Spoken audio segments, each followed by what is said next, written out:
포켓몬스터 베스트 위시에 나왔던 등장인물의 근황을 캐릭터 왕국과 함께하세요.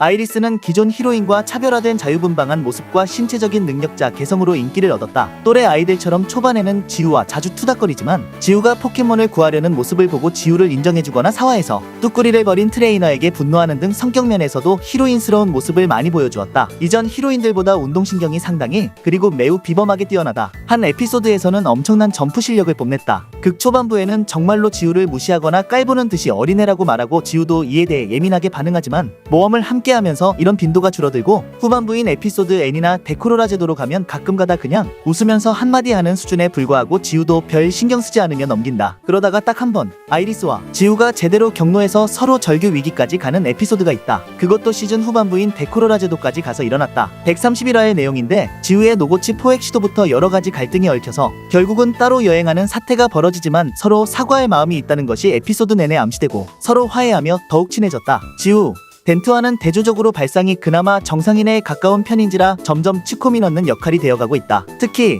덴트가 폭주하여 이따금씩 기행을 보여줄 때 게임에서 체육관 관장으로 나오거나 목표가 특정 타입 포켓몬의 마스터인 것인 점은 무인편의 체이스를 떠올리게 한다. 이슬과의 접점은 없지만 있었다면 콤비가 되었을 가능성이 농후하다. 이후 포켓몬스터 W에서 세 번째 오프닝에서 오바람과 함께 얼굴을 비추었으며 약 7년 만에 65화에서 다시 재출연하였다. 전반적으로 W의 작화에 맞추어 눈동자가 커지고 완전히 동그랗게 변하면서 인상이 순해졌다. 포켓몬스터 베스트 위시 때와 마찬가지로 처음 만났을 때 지우에게 어린애네라고 반응하기는 하지만 이때는 지우가 배틀 관련으로 가장 먼저 달아오르는 걸 가지고 가볍게 핀잔 주기 위해 사용한 것뿐이라 별다른 지적 요소는 없다. 또한 사간의 발언에 따르면 지우와 헤어진 뒤 그동안 각지의 드래곤 트레이너들과 배틀 및 경험을 거치며 급속도로 성장했고 지금은 하나지방의 챔피언이 되었다고 한다. 다만 본인은 챔피언이 고린지점이 아니라고 생각하여 좀 더 강해져서 드래곤 마스터에 도달하기 위해 포켓몬 월드 챔피언십에 엔트리했으며 지우와 마찬가지로 하이퍼클래스 진출 직전까지의 순위를 올렸다고 한다.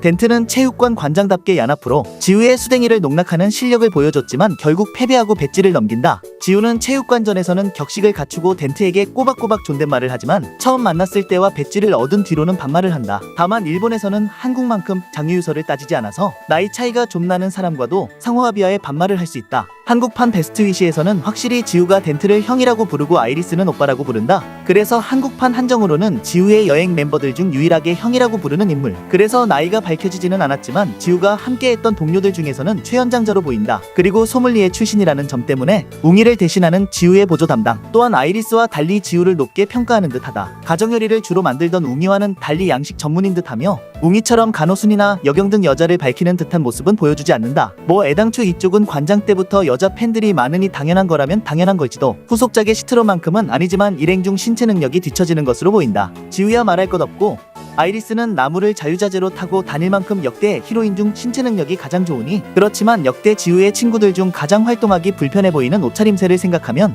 그러고도 지우와 아이리스를 쫓아다닐 수준이 되는 것이 대단해 보인다. 일단 게임판에서 입고 있는 에이프런은 요리할 때만 입고 모험 중에는 벗고 다닌다. 애니메이션에서는 초반을 지나가면서 점점 성격이 괴랄해진다. 게임판의 팬들에게는 천연기가 있지만 지적인 미형 캐릭터로 또는 느릿느릿하거나 차분한 캐릭터로 유추되거나 통하는 반면에 애니메이션에서는 갈수록 성격이 변질되어서 역동적인 액션에 말많은 캐릭터임과 동시에 사근사근하고 배려심 깊기도 한 이상애매한 캐릭터가 된다. 이후 포켓몬스터 W 내 꿈은 포켓몬 마스터에서 2화에서 지우가 낚시할 때 쓰는 루어가 덴트의 형태를 하고 있다. 베스트 위시 당시 지우에게 선물해준 것으로 추정된다. 지우 말로는 누구씨의 루어보다는 잘 낚인다고 3화에서 웅이와 함께 등장이 확정되었다. 일시적인 합류로 헤어질 때의 대사를 보면 상행, 하행 형제가 새로운 전차 전시회를 열어서 참가하러 왔다가 지우와 우연히 마주치게 된 것. 여담으로 이때 이슬과 처음으로 면식이 생겼는데 물 타입은 좋지만 벌레 타입은 싫어한다는 말을 듣고 물거미는 어떻냐는 질문으로 이슬이한테 제대로 돌직구를 날렸다. 펜즈는 게임 발매를 3개월 앞두고 포켓몬스터 베스트 위시에 선행 출연했다. 게임 등장인물의 애니메이션 선행 출연은 보미카 이후 두 번째이며 차세대 게임의 인물이 선행 출연한 사례는 최초. 데코로라 제도의 미노리 섬에서 벌어지는 포켓몬 스모 대회를 취재하기 위해 섬에 왔다가 지우, 일행과 조우, 일행에게 미노리 섬의 설화를 알려주었다. 스모 대회 이후에는 관동 지방으로 가던 지우 일행과 동행. 다만 그냥 차세대 게임에는 이런 사람이 나옵니다. 시계 출연으로 보통 혼자 취재를 갔다가 지우, 일행이 겪은 사건이 끝난 다음 돌아오거나 한다. 관동 지방 태초 마을까지 가서 오박사와 인터뷰했다. 그리고 지우와 함께 칼로스 지방으로 간다. 동생이 체육관 관장인 것과 드래곤 포켓몬인 은번을 데리고 있는 것 등을 보면 펜지 본인도 트레이너로서의 실력은 있는 것으로 묘사되는 듯하다. 5화에서 지우가 비올라에게 패배한 후 특훈을 같이 하는 것도 그렇고 이후 XYNG 48화에서는 플라타르 박사와 함께 칼로스 유적을 답사하였다. 게치스는 112화에서 포켓몬들을 조종하는 머신을 실험하는 아크로마와 플라스마단의 단원들에게 홀로그램으로 첫 등장. 아크로마에게 연구 결과를 물으며 흉폭해진 포켓몬들이 어리석은 인간들을 공격한다. 곧 세계는 바뀌겠군요.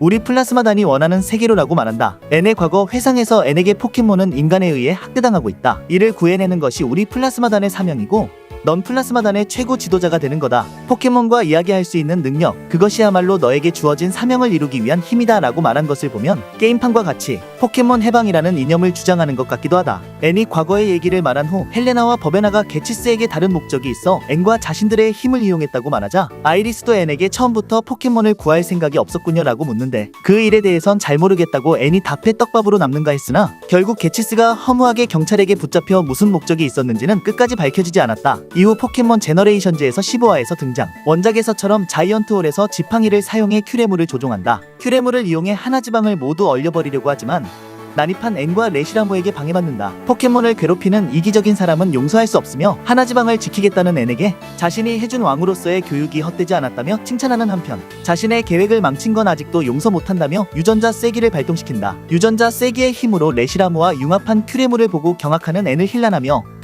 큐레모에게 그를 제거하라고 명령한다. 하지만 목숨이 위험한 상황임에도 당황하거나 겁먹지 않고 태연하게 레시라모와 큐레모가 분리할 방법이 있을 것이라며 희망을 갖는 N의 태도에 이성을 잃은 채 그와 포켓몬은 자신의 꿈을 이루는데 필요한 도구에 지나지 않는다는 망언을 한다. 슬픈 표정을 지은 채 자신을 아버지라고 부르면서 설득하는 N의 말을 귀담아 듣지 않고 오히려 분노하며 닥쳐라, 괴물과 이야기할 수 있는 괴물이 사람의 말 따위 하지 말란 말이야 라면서 매몰차게 대한다. 직후 큐레모의 콜드플레어가 N에게 발사되지만 난입한 투지와 제크로모에 의해 상쇄된다. 난입한 그들을 노려보면서 마무리.